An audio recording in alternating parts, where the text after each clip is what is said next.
Semuanya,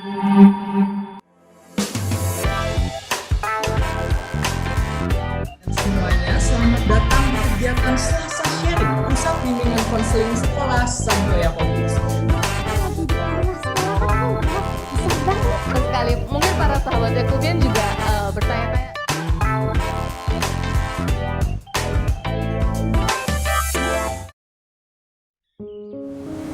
Halo sahabat Yakobian, kembali lagi dalam acara Selasa Sharing Pusat Bimbingan Konseling Sekolah Santo Yakobus. Perkenalkan, saya Priska, saya ditemani dengan rekan saya Prisil. Oke, nah Bu Prisil, hari ini kita mau ngapain sih? Iya, ini di tahun yang baru ini tentunya kita semua mengharapkan kita semua itu sehat ya Bu, secara fisik dan juga secara mental. Nah, terkait kesehatan mental itu secara khusus di bulan Januari ini untuk kegiatan kita, acara kita Selasa Sharing, kita akan membahas lebih dalam terkait membangun pemahaman orang tua akan kesehatan mental anak. Seperti itu Ibu. Cocok nih buat Ibu Prisil, karena hari ini kita mendatangkan pakarnya ya, atau spesialisnya nih ya di dokter kejiwaan, yaitu Dr. Hari Wibowo Gunadi atau yang akrab dipanggil dengan Dr. Hari. Selamat datang dokter. Terima kasih, suatu kehormatan buat saya bisa hadir di sini, bisa ngobrol-ngobrol. Moga-moga para orang tua murid juga bisa mendapatkan manfaatnya dari obrolan kita hari ini. Amin. Terima kasih sebelumnya dokter sudah bersedia untuk menjadi narasumber untuk acara Selasa Sharing kita pada hari ini. Nah, agar lebih kenal nih ya dokter, mungkin boleh diceritakan sedikit tentang profil dari Dokter Hari sendiri. Saat ini dokter sudah menjadi dokter berapa lama sih? Jadi kalau dari pendidikan ya, saya lulus dari Fakultas Kedokteran Universitas Airlangga Surabaya tahun 74. Kemudian saya tugas ke Irian Jaya waktu itu yang sekarang Papua selama 5 tahun. Kemudian saya dipanggil untuk ambil spesialisasi. Kebetulan saya ambil spesialisasinya di Fakultas Kedokteran Universitas Indonesia dan saya menyelesaikannya tahun 83. Itu latar belakang pendidikan saya. Kemudian tahun 86 saya dapat tugas belajar ke Belanda. Kemudian sebelum pulang saya dipanggil lagi untuk lanjut pendidikan ke Amerika. Tahun 92 saya baru pulang kembali ke Indonesia. Oke, dokter, untuk pembahasan kali ini akhir-akhir ini kan di masyarakat ya dokter sedang booming pembahasan tentang kesehatan mental. Kita lihat banyak informasi yang lalu lalang baik di media sosial dan juga di beberapa platform yang lain ngomongin tentang kesehatan mental seperti itu. Tapi informasi-informasi yang beredar itu sangat banyak dan belum tentu semuanya tuh bisa dipertanggungjawabkan ya dokter kebenarannya gitu. Nah, kalau dari dokter sendiri nih, kemudian yang dimaksud dengan sehat gitu ya dokter secara mental itu tuh yang seperti apa sih dokter? Kalau dari bidang kesehatan itu yang namanya kesehatan mental atau kesehatan jiwa itu didefinisikan oleh WHO, yaitu 4 unsur. Nomor 1, kita bisa merasa senang dan bahagia. Nomor 2, kita mampu menghadapi berbagai macam tantangan hidup. Yang ketiga, kita tahu bahwa kita punya kelebihan, kita punya keistimewaan. Tapi kita juga harus mengakui bahwa orang lain juga punya kelebihan dan punya keistimewaan. Dan yang terakhir, bahwa kita harus bisa menerima kekurangan yang ada pada diri kita, tapi juga kita harus bisa dan mau menerima kekurangan dari orang lain. Itu namanya kesehatan jiwa menurut WHO. Oke, terima kasih dokter. Jadi ada 4 tadi ya dokter ya. Pertama, senang dan bahagia berarti mungkin menyangkut perasaan kita ya dokter. Betul. Ya. Kemudian juga kemampuan untuk menghadapi tantangan ya, berarti mungkin lebih ke sikap kita dalam menghadapi apa yang kita hadapi sehari-hari, seperti itu ya dokter? Betul. Oke, kemudian juga kita menyadari bahwa diri kita tuh semua istimewa, semua orang punya kelebihan, punya kekurangan, seperti itu. Sadar akan kemampuan diri ya dokter ya, dan juga bisa terima kekurangan diri sendiri maupun orang lain, seperti itu ya dokter. Iya. Oke.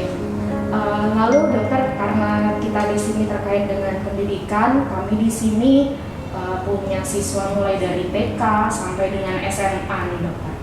Adakah sedikit pembeda begitu dokter untuk misalnya, oke, anak-anak kami, anak-anak kita ya Bapak Ibu, kemudian dikatakan sehat kalau misalnya versi dari TK sampai usia SD itu kurang lebih yang seperti apa, kemudian SMP SMA itu kurang lebih dikatakan oke, sehat nih anak kita, itu yang seperti apa gitu dokter? Begini, kita harus sadar ya bahwa proses ini adalah suatu proses yang berkesinambungan. Jadi dimulai dari saat pembuahan, lahir sampai sekarang ini. Jadi itu tidak mungkin sepotong-sepotong seperti besok kemudian tutup nanti dilanjutkan hari, nggak mungkin. Semua proses berkesinambungan dari proses biologis ayah ibu, kemudian setelah lahir proses biologisnya kan udah selesai, dilanjutkan dengan lingkungan di sekitarnya. Jadi ini kalau kita umpamakan seperti pohon, bibitnya bagus, tetapi kalau jatuh di tanah tandus, tanah yang gersang, dia tumbuh sebentar kemudian layu atau mati. Tapi kalau dia jatuh di tempat yang subur seperti biji sesawi, jadi pohon yang besar di mana banyak burung-burung dan binatang-binatang bersarang di situ. Jadi suatu pertumbuhan yang betul-betul diharapkan sesuai dengan yang kita inginkan bersama itu. Oke.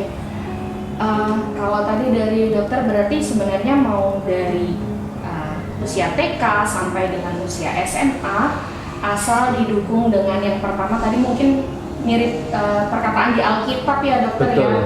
Tergantung juga mungkin ada genetika ya berarti dokter. Yeah. Tergantung dari orang tua, kemudian juga bagaimana lingkungan itu ikut berperan dalam kesehatan mental pertumbuhan anak ya dokter. Dan itu sifatnya berkesinambungan, bukan hanya sepotong-sepotong. Jadi memang dari kecil sampai dengan dia usia dewasa. Seperti itu ya dokter. Oke. Nah mungkin tadi kita udah ngebahas ya dokter terkait dengan sehat secara mental. Iya. Ya. Nah sekarang sebaliknya dokter, apa sih atau apa ciri-cirinya dokter mereka anak didik kita, mungkin anak kita yang memiliki kecenderungan kurang sehat, itu seperti begitu, apa sih ya. dok? Nah, misalnya ya anak TK itu kan dia sudah biasanya ya umumnya udah bisa berpakaian sendiri, udah bisa makan sendiri, bisa mengatur kapan buang air besar, kapan buang air kecil. Kan nggak mungkin dia buang air besar, buang air kecil sembarang tempat, jadi dia bisa nahan. Atau kalau nggak bisa nahan dia minta izin memberitahu itu.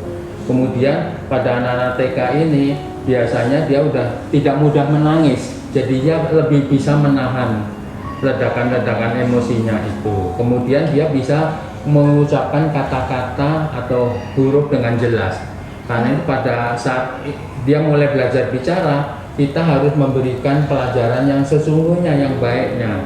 Misalnya kalau makan ya kita bilang makan, jangan dibilang maem. Kalau tidur ya tidur, jangan dibilang bobo gitu. Jadi supaya anak tahu, dan ini nanti akan terbawa sampai dia dewasa, bahkan sampai dia nanti tua sampai meninggal, akan terbiasa itu. Kemudian pada anak TK ini dia juga udah bisa menyampaikan emosinya, misalnya rasa sayang sama adiknya kalau punya adik lain, sayang pada ayah ibunya itu. Jadi dia bisa, sebaliknya dia juga bisa menyatakan rasa iri atau cemburu, misalnya dengan kehadiran adik maka orang tua lebih perhatian pada adiknya, dia mulai terlantarkan. Nah ini dia bisa menyatakan rasa iri atau cemburunya di situ. Kemudian juga dia kadang-kadang bisa menunjukkan rasa kurang bahagia, ini tanpa kita rasanya dia ini. Kemudian anak-anak TK ini biasanya udah mulai bisa bermain dengan teman-teman yang sejenis gitu, dan dia tahu bahwa saya ini anak laki-laki atau saya anak perempuan, mereka udah tahu itu, menyadari. Jadi disinilah letak kita sebagai orang tua memberitahu dia. Misalnya kalau ada orang asing, orang nggak kenal, pegang-pegang dia jangan mau. Ini harus ditolak, harus ini kita ajarkan sejak kecil. Gitu. Jadi itu pada anak-anak TK. Kalau anak-anak SD ini dia udah tahu bahwa di dalam keluarga ini ada aturan. Tapi kalau di sekolah juga ada aturan, dan aturan di keluarga sama sekolah mungkin bisa berbeda. Nah, dia harus bisa mengikuti aturan-aturan yang ada. Dia harus bisa menjaga ketertiban yang diharuskan, yang bisa menjaga supaya kita semuanya dalam keadaan aman, nyaman itu. Kemudian ini, kalau anak umur 6 tahun, paling lambat 7 tahun, kalau anak laki-laki harus mulai dekat dengan ayahnya. Kenapa? Supaya dia tahu, oh gambaran seorang laki-laki kira-kira 60-70% dekat dengan ayahnya. Kemudian 30-40% dekat dengan ibunya. Sebaliknya anak perempuan juga begitu. Jadi mulai 6-7 tahun 60-70% dekat ibunya, kemudian 30-40% dekat sama bapaknya, supaya dia tahu, oh laki-laki demikian, oh perempuan tuh. Jadi dia bisa menghayati. Nggak boleh sama sekali dia 100% laki-laki, 100% nggak boleh. Supaya dia bisa mengagumi wanita, mengagumi pria sesuai dengan porsi yang harusnya itu. Kemudian pada anak-anak SD ini juga bisa menunjukkan rasa simpati. Misalnya ada temannya sakit, ya aduh ya cepat sembuh ya, cepat sehat ya. Dia juga bisa menunjukkan rasa sayang pada temannya. Aduh kamu tadi jatuh ya, aduh hati-hati ya. Jadi bisa menunjukkan itu. Kemudian itu mulai SD ini mereka anak laki-laki lebih senang main sama anak laki-laki, anak perempuan juga udah mulai senang sama anak-anak perempuan. Mereka dalam pergaulannya itu. Kemudian apa? Udah mulai ada istilahnya sahabat karib, walaupun masih sifat anak-anak SD itu. Nah, kemudian kalau anak-anak SMP ini biasanya di dalam tubuh kita organ-organ sudah berfungsi sebagaimana seharusnya, seperti orang dewasa. Kemudian yang penting pada anak-anak SMP ini mulai ada hormon seks, sehingga kalau anak perempuan mungkin menstruasi atau bulanan pertama kali datang itu. Kalau anak laki-laki biasanya 2-3 tahun kemudian suaranya berubah. Dulu suaranya bisa melengking tinggi, sekarang suaranya berubah parau atau gimana, itu anak laki-laki. Tuh, jadi mereka kemudian pada anak-anak SMP ini dia lebih tertarik dengan hal-hal yang baru. Jadi dia eksplorasi, dia mengembara, dilihat sesuatu. Kita jangan ini anak gentayangan aja, nggak boleh. Justru kita tanya apa yang dia cari. Oleh karena dia tertantang dengan hal-hal baru. Kemudian dia merasa bahwa kalau begitu pendidikan ini penting. Ah, disinilah kuncinya. Pendidikan masuk pada anak-anak, bahwa pendidikan ini kita nggak tahu kapan dipakainya, tapi kalau dia mulai sekarang belajar, nanti dia akan memetik hasilnya gitu. Jadi seperti tanaman, kita tanam dulu bibitnya, kemudian kita siangi, kita pelihara, kasih pupuk, nanti suatu saat kita akan panen. Anak-anak SMP juga demikian itu. Kemudian ini dia mulai geng, membentuk geng-geng itu anak-anak. Kemudian dia lebih berat dengan teman daripada dengan orang tua atau keluarga. Kalau diajak pergi, wah saya udah janji sama teman, jadi orang tua nggak boleh kecewa. Jadi kalau orang tua mau bepergian atau direncanakan sebelumnya, diberitahu dia, supaya dia sudah janji dengan teman, dia harus tepati itu. Kenapa? Oleh karena pada anak-anak SMP ini biasanya terus dia ingin membentuk kelompok tersendiri. Muncul bahasa-bahasa prokem, bahasa-bahasa rahasia yang hanya diketahui sama kelompok ini saja gitu. Saya nggak tahu istilahnya anak sekarang itu pakai bahasa apa gitu. Itu untuk anak SMP. Kalau anak SMA lain lagi, dia udah bisa mengetahui fisiknya, sikapnya, perilakunya, dan dia betul-betul sadar akan penampilan dirinya. Jadi kalau dulu dia sembarangannya, sekarang nggak, penampilannya harus terlintik, harus bagus, harus kelihatan wah gitu. Oleh karena dia udah tahu gitu. Kemudian anak-anak SMA ini mulai otonomi. Jadi dia tidak bisa diatur-atur seenaknya.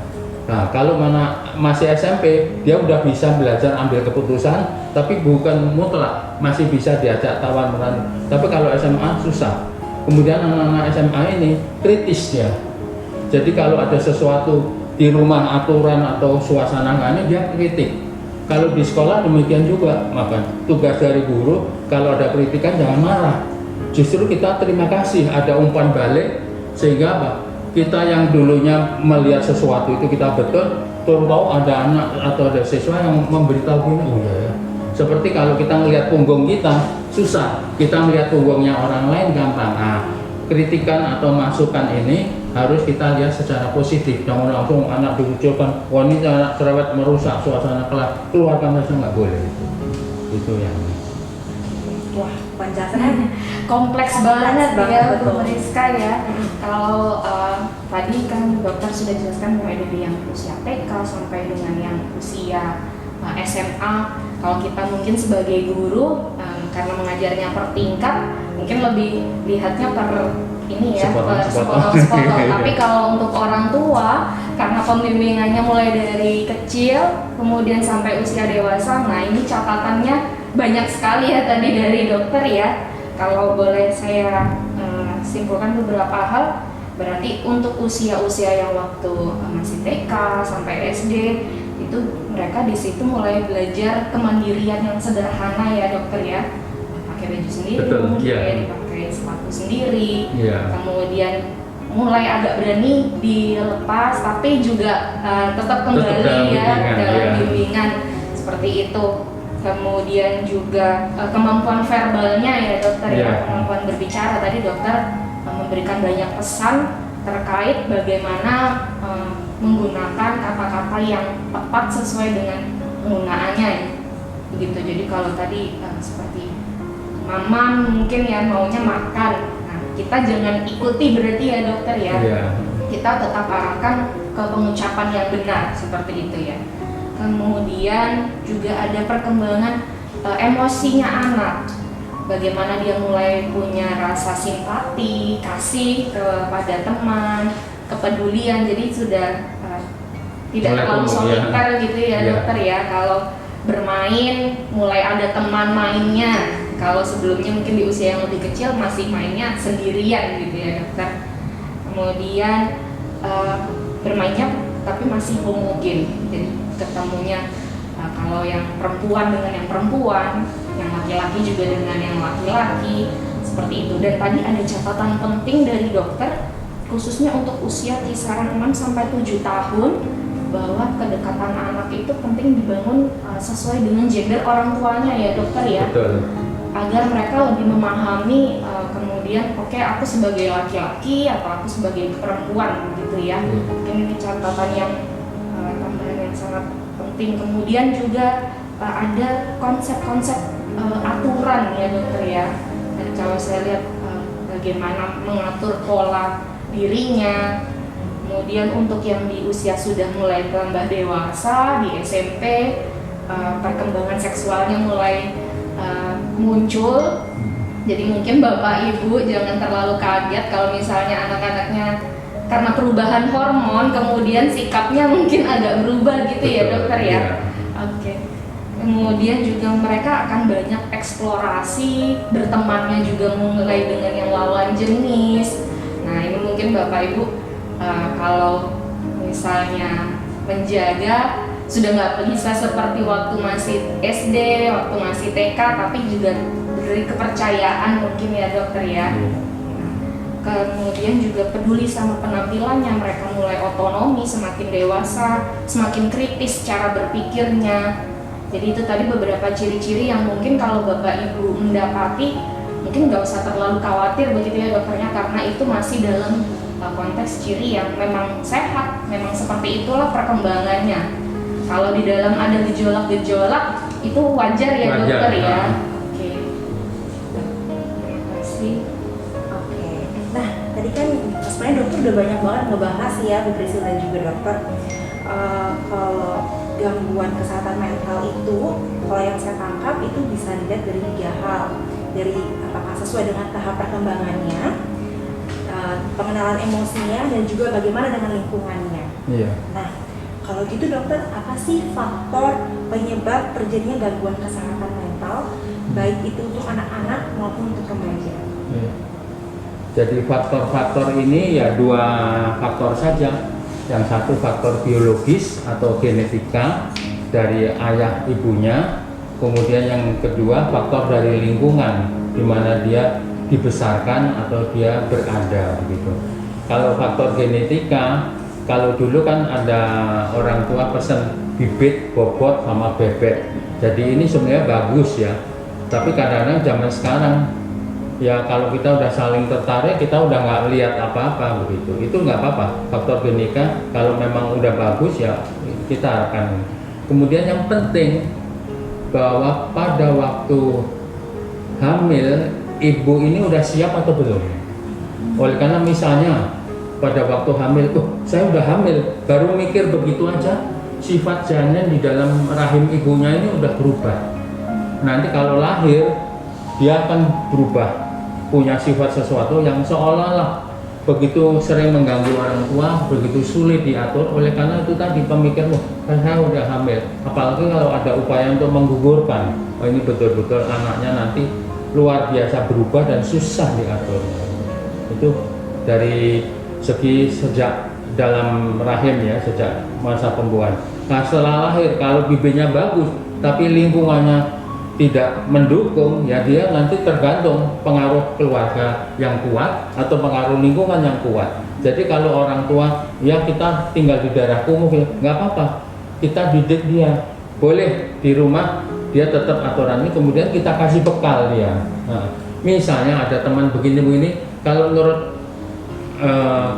misalnya menurut A nggak bagus, ya jangan ditiru, atau nanti pulang nanya ke orang tua, kita bisa bicarakan, jangan kumpul sama ini, jangan, tetap biarkan saja sehingga dia bisa punya otonomi nanti, biasa belajar ngambil keputusan sendiri, baik buruknya nanti dia akan bisa pilih sendiri, nggak harus kita sendiri yang mengatur itu. Jadi lingkungan di mana ini kan kita nggak mungkin, kita harus lingkungannya bersih, nggak mungkin, ya mau nggak mau kita namanya manusia menyesuaikan diri lah. Jadi kita jangan terlalu kaku seperti balok besi atau logam, kemana-mana kaku terus susah. Tapi kalau kita fleksibel, kita pandai membawa diri kemana aja kita enak, seperti air, kemana aja bisa mengalir itu. Itu yang perlu diperhatikan ya. Jadi faktor biologis atau genetika dan faktor lingkungan itu. Kemudian kalau ada sesuatu kita bicarakan bersama. Jangan langsung kita pondok, gini kan udah dikasih, nggak boleh. Kita bicara tetap sehingga anak merasa nyaman. Ada sesuatu yang dia nggak nyaman atau dia merasa bersalah, datang, kalau dia udah minta maaf ya udah selesai gitu. Jadi perlu ya dokter yang diajak diskusi anak. Betul, diajak diskusi, dan pada waktu diskusi kita nggak boleh satu arah, harus dua arah. Dan kita nggak merasa kita di atas anak di bawah, tapi sejajar sehingga dia merasa dihargai, dia merasa diperhatikan, dia merasa oh ya kalau bicara enak, sehingga dia tidak akan tanya di luaran seperti yang tadi Ibu Trisil bilang, oh ini berita-berita tentang kesehatan macam-macam begini, mana yang benar? Nah kalau anak merasa di rumah tanya bisa dijelaskan, pasti dia akan tanyanya di rumah, dan dia lebih percaya dengan penjelasan orang tua daripada teman-teman yang dari luar yang belum tentu kebenarannya itu. Banyak sekali ya masukan dari dokter nih untuk baik kita juga para guru maupun juga untuk orang tua. Nah tadi dokter kan sudah dibahas tentang yang versi sehatnya, kemudian faktor apa aja yang mungkin mempengaruhi. Nah kalau sekarang kita sebagai guru, sebagai orang tua, karena PR-nya tadi banyak ya dokter, yang catatannya tuh panjang. Kira-kira ada tidak ya dokter cara untuk para orang tua kemudian melakukan deteksi dini, kurang lebih untuk oh iya nih ada yang mungkin ada yang salah nih, atau ada kecenderungan nih anak saya punya gangguan tertentu seperti itu.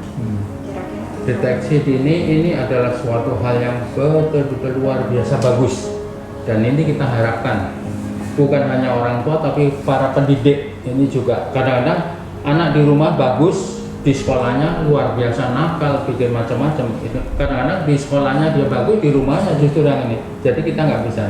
Nah, deteksi dini ini bisa kita lihat dari keseharian. Dulu dia biasanya begini, ada perubahan apa enggak? Dulu kalau dia mau ke sekolah rajin sekali, udah bangun pagi nggak usah dibangunkan, langsung mandi, langsung pakai baju, langsung sarapan, langsung berangkat. Sekarang dia males-malesan. Kalau bisa tanya, oh, ini hari libur apa enggak? Jadi seolah-olah, nah, ini berarti dia ada sesuatu. Nah, sesuatu ini kita tanyakan, jangan langsung kita vonis. Oh, harus ini enggak? Kita tanya, apa yang membuat biasanya rajin sekarang kok kenapa gitu. Jadi dia keluar semua. Yang anak yang dulunya menyembunyikan sesuatu, dia mungkin akan coba atasi sendiri tapi nggak bisa atau nggak berhasil. Nah, mau nggak mau dia minta pertolongan orang. Ini adalah kesempatan kita. Demikian juga dengan para pendidik. Jadi kalau ada anak nakal, jangan kamu ini nakal, nggak boleh begitu. Kenapa berbuat ini? Kenapa bukunya teman tadi dirobek? Kenapa tintanya dibikin tumpah atau apa? Kita tanya begitu sehingga dia bisa menceritakan. Aku saya tadi dijailin sama dia, saya digangguin terus, dicubitin. Nah, saya balas. Cara balasnya bagaimana? Gitu. Nah, kita damaikan dia. Jangan kita di depan umum kita hukum. Kalau dulu saya masih kecil, kalau dihukum suruh berdiri di depan kelas, terus disuruh. Nah, kebetulan saya sekolah, bersyukur di sekolah Katolik. Kalau dihukum itu kita dikasih tugas, misalnya angka 1 sampai 9 dikalikan berapa. Kemudian kita disuruh menulis, saya berjanji tidak akan apa, saya akan jadi sesuatu yang bagus buat perkembangan kita, bukan dalam bentuk hukuman. Kemudian misalnya kalau angka-angka, nanti terakhirnya, oh saya pernah bikin lebarnya 1 meter, panjangnya 2 meter, itu angka dipangkatkan berapa. Nah, rupanya beliau itu ada ada rumusnya, sehingga nanti kalau di akhirnya hurufnya ganjil betul, kalau genap salah. Jadi cuman angka terakhir itu ada.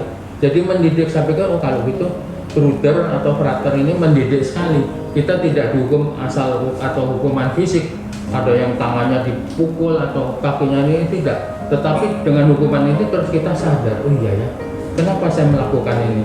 Tapi akibat melakukan ini saya dapat manfaat dan saya dapat keuntungan ilmu yang selama ini tidak pernah diajarkan secara resmi. Gitu. Jadi menghukumnya dengan cara yang positif. Gitu. Nah tadi setelah mendengar Dr. Hari menceritakan hal itu, saya jadi teringat nih Bu Prisil dan juga Pak Hari.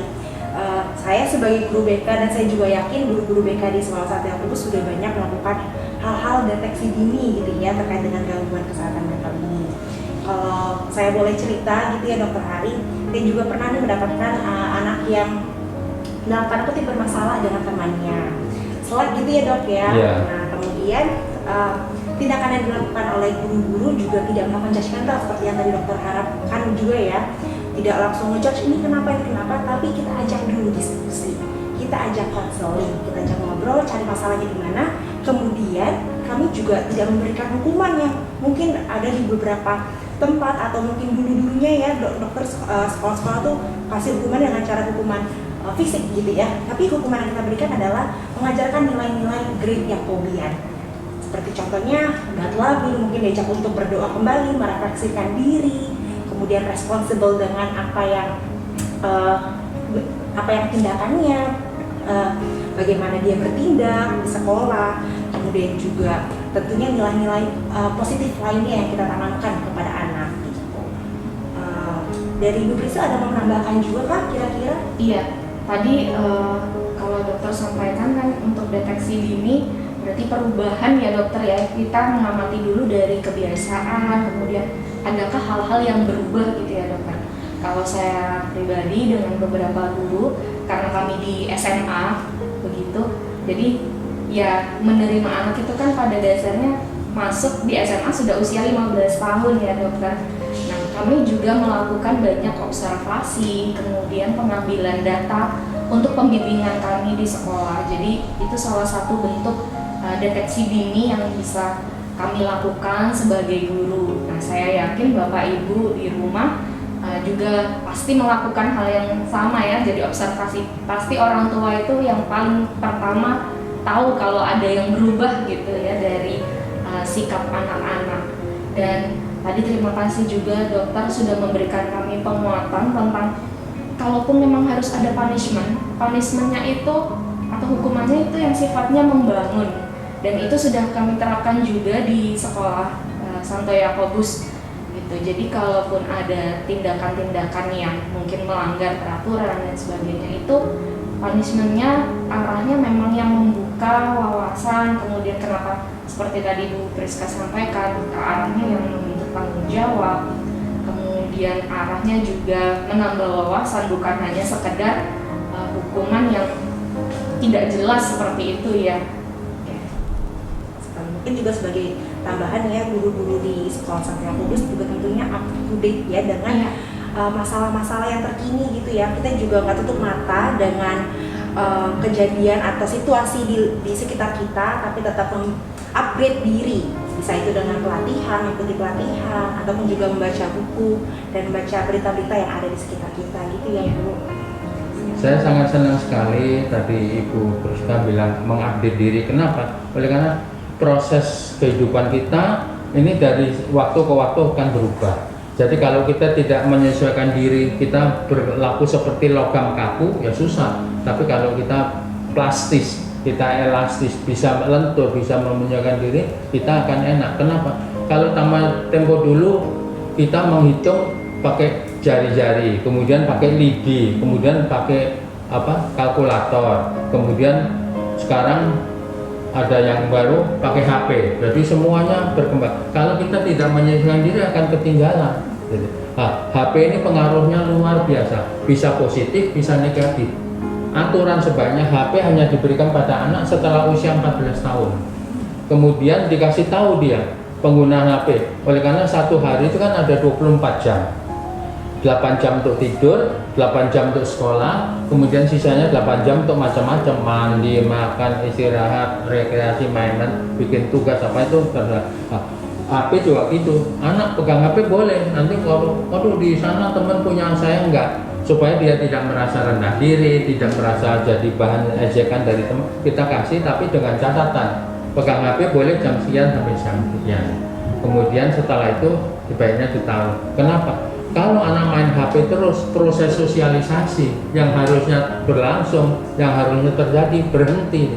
Jadi hidup dalam dunianya sendiri. Ini banyak sekarang terjadi. Coba aja kalau kita pergi-pergi, suami istri 11 bulan bukannya ngobrol, main HP masing-masing. Nah ini kenyataannya, ini contoh yang kurang bagus buat anak-anak. Jadi kadang-kadang saya lihat keluarga itu di meja makan semua pada begini, terus saya tanya, ini apa? Saya lagi ngomongin bapak ini semua pesan saya nanya, kita nggak ditanya. Kita maunya apa, bapak pesan aja, nanti kalau nggak habis kita marah ya. Rupanya kakak adik ini ceritakan tentang bapaknya ini begini. Nah, ini adalah suatu masukan ya buat kita. Sehingga apa? Kita kalau mau liburan, mau ajak kemana, kita tanya, hari ini kita mau kemana ya, supaya mereka memberi masukan buat kita. Kita tanya, kenapa minta ke sini bukan ke situ? Nah, nanti dari situ tukar pikiran, anak bisa mempunyai, oh kalau gitu saya punya pendapat, saya punya ini dihargai sama orang tua. Jangan langsung, nggak usah anak kecil nggak boleh begitu. Ya, zamannya udah berubah, mau nggak mau kita pola asuh pada anak, pola asuh pada anak didik juga harus kita ubah. Kalau nggak, susah nanti kita. Berkaitan dengan handphone ini ya dokter, saya juga kami di SMA Santo Yakobus juga menerapkan begitu dokter, kalau di sekolah, di lingkungan sekolah saat jam istirahat siswa juga tidak diizinkan menggunakan handphone karena memang sengaja kami setting lingkungan itu agar anak-anak itu bersosialisasi dengan teman-temannya. Kemudian harus di luar kelas juga biar mereka lebih banyak interaksi sosialnya dengan yang di kelas lain pun juga seperti itu. Bagus, senang sekali saya cocok berarti ya dokter ya. Oke. Puji Tuhan sekali ya. Berarti sekolah Santo Yakobus betul-betul bisa jadi panutan ini ya. Amin. Amin. Oke. Kemudian nih dokter, kalau tadi kita sudah tahu perkembangannya anak, kemudian kita juga bisa lakukan deteksi. Nah, kemudian kalau sudah kita deteksi, oh kayaknya nih ada sesuatu nih dengan anak saya gitu. Kira-kira langkah pertama atau ya P3K-nya lah ya dokter terkait dengan kesehatan mental yang bisa mungkin dilakukan orang tua, terutama kalau dalam situasi mungkin entah di rumah atau terjadinya mungkin lagi di perjalanan dan sebagainya. Kira-kira apa ya dokter langkah yang bisa dilakukan orang tua? pertama? Jadi langkah pertama ya kita langsung datangi atau hubungi yang bersangkutan. Misalnya anak ini ya kita datangi terus kita bicarakan. Nah, selama ini apa yang dirasakan, selama ini apa yang terjadi, sehingga dia nanti tidak langsung kita nggak boleh menebak, hubungi nggak boleh. Kita tanya sehingga dia bisa keluar dari hati nuraninya dia tidak merasa diadili, dia tidak takut nanti akan dapat hukuman, tapi akan cerita semua. Sehingga kita sebagai orang tua selama ini rupanya saya orang tua hanya mencari nafkah saja, hanya mencari uang saja, tidak memperhatikan. Oleh kenapa? Di dalam kehidupan kita uang atau harta bukan segalanya. Kasih sayang, kehangatan di dalam keluarga ini jauh lebih penting. Kadang-kadang bapaknya berangkat atau ibunya berangkat, anaknya belum bangun. Bapaknya atau ibunya pulang, anaknya udah tidur. Jadi kapan kita jungkir balik, jujur aja buat anak, bukan buat kita sendiri, tapi buat keluarga. Jadi kalau kita berhasil dalam ekonomi, tapi gagal dalam rumah tangga mengasuh anak, itu juga suatu kerugian yang besar. Jadi nomor satu, kita ngobrol sama dia dalam suasana santai. Kalau lagi liburan ya jangan saat liburan kita bicarakan, mungkin nanti setelah pulang kita catat. Nanti kalau pulang saya kalau liburan kemudian liburannya rusak hanya karena ada kesalahan ini, terus anak kecewa, lain kali diajak liburan nggak mau lagi. Oleh karena toh nanti bukan senang-senang tapi justru saya menderita, saya dipermalukan, saya dapat hukuman begitu. Jadi waktunya, kemudian caranya, pendekatannya. Jadi kita santai-santai aja. Jadi kita 5S kalau saya bilang. S pertama sabar, S kedua santai, S ketiga senyum. Jadi kita suasananya jangan dibikin waduh seperti hukum, seperti pengadilan, nggak boleh. Kemudian kita berikutnya syukur.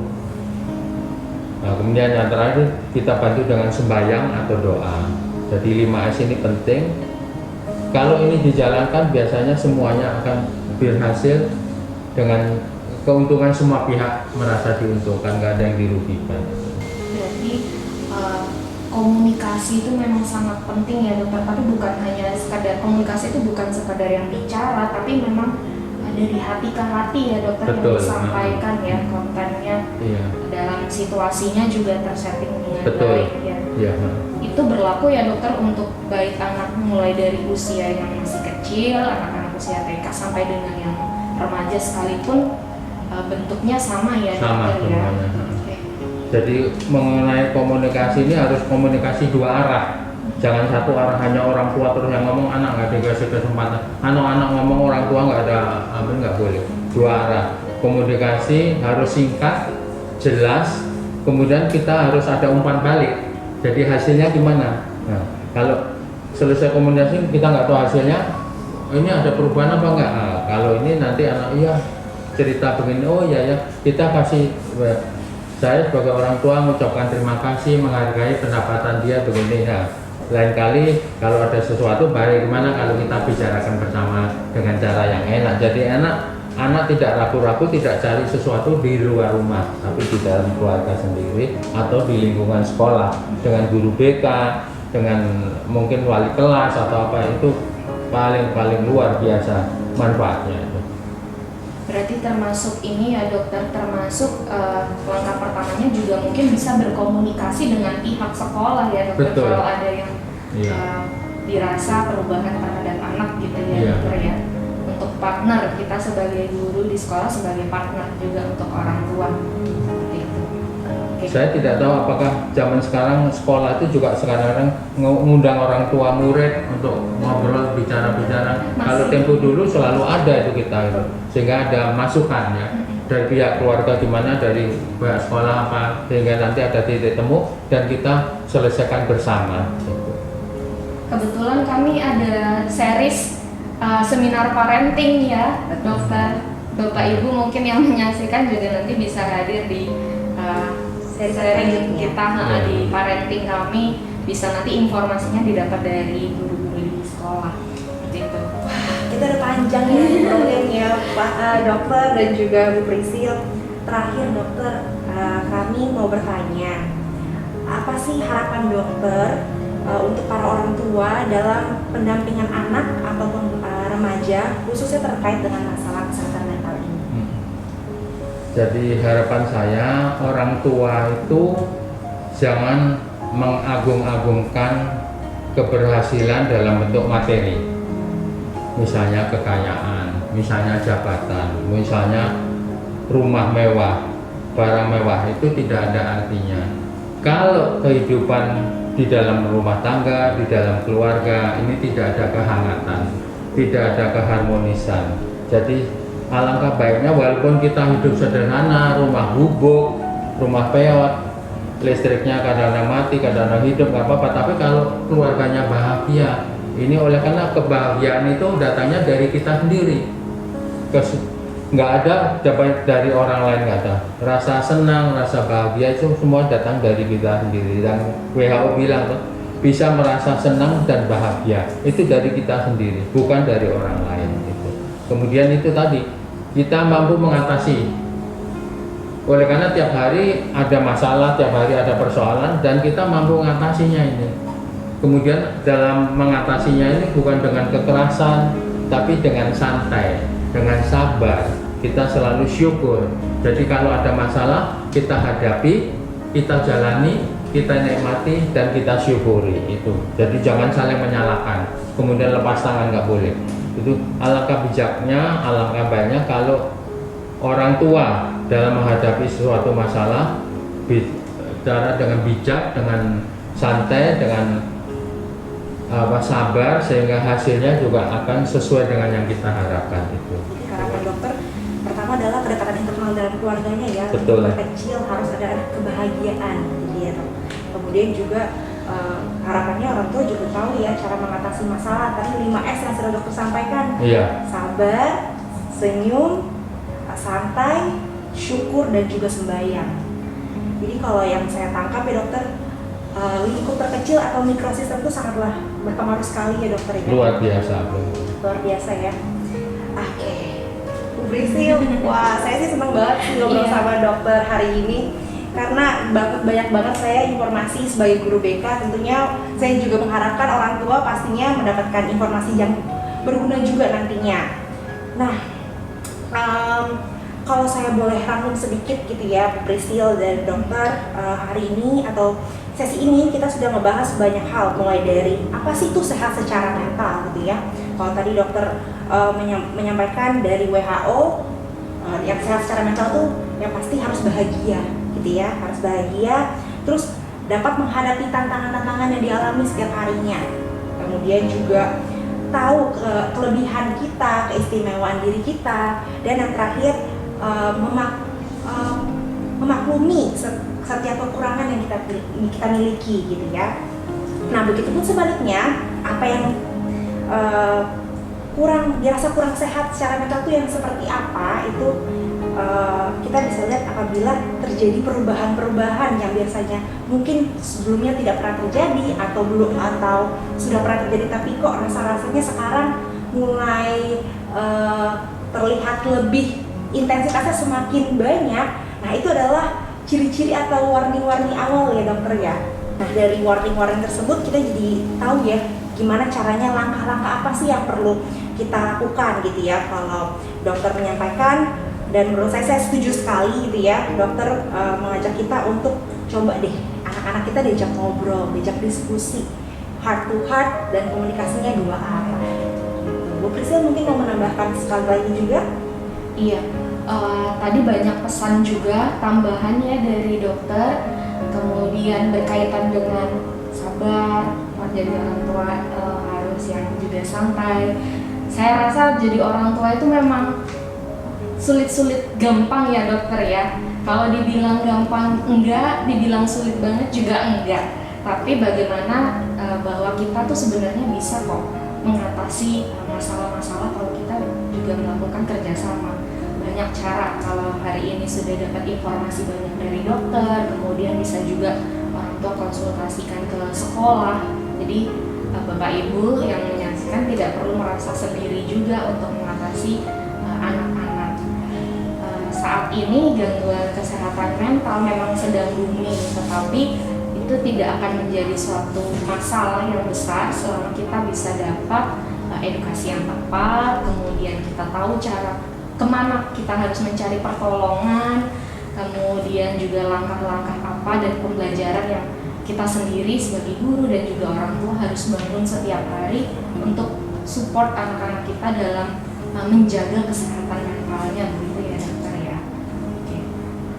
Wah, sudah banyak sekali, saya senang sekali Bu Priska juga ketemu dengan Dokter Hari hari ini. Yang dibahas tadi bukan hanya berkaitan dengan kesehatan mental, tapi juga banyak pesan untuk langkah-langkah dalam kehidupan gitu ya Bu. Bagaimana kita sebagai guru, sebagai orang tua menyikapi perkembangan anak-anak kita, terutama di zaman yang saat ini semuanya informasi serba banyak, kemudian lalu lalang semua bisa diakses dan kadang itu membuat bingung gitu ya. Nah, hari ini kita dapat informasi semuanya lengkap, wawasannya lengkap dan tentunya bisa dipertanggungjawabkan. Betul. Karena yang memberi materi, yang jadi narasumber memang spesialis di bidangnya gitu ya Bu ya. Betul. Nah, hari ini obrolan kita sudah cukup panjang. Terima kasih banyak dokter atas kesempatan yang sudah diberikan untuk sekolah SMP Yakobus bisa berbagi di sini, dan untuk Bapak Ibu semua yang menyaksikan kegiatan acara Selasa Sharing ini tidak hanya berhenti sampai di sini, tetapi masih akan ada event-event selanjutnya di bulan-bulan berikutnya tentang Selasa Sharing dengan topik-topik yang tentu berbeda-beda dan terus up to date. Jadi kami mohon untuk Bapak Ibu semua yang menyaksikan bisa tetap setia melihat informasi dari Selasa Sharing ini melalui YouTube channelnya Sekolah Santo Yakobus, seperti itu. Baik, di akhir kata terima kasih banyak untuk dokter dan sampai jumpa. Salam Great Yakobian.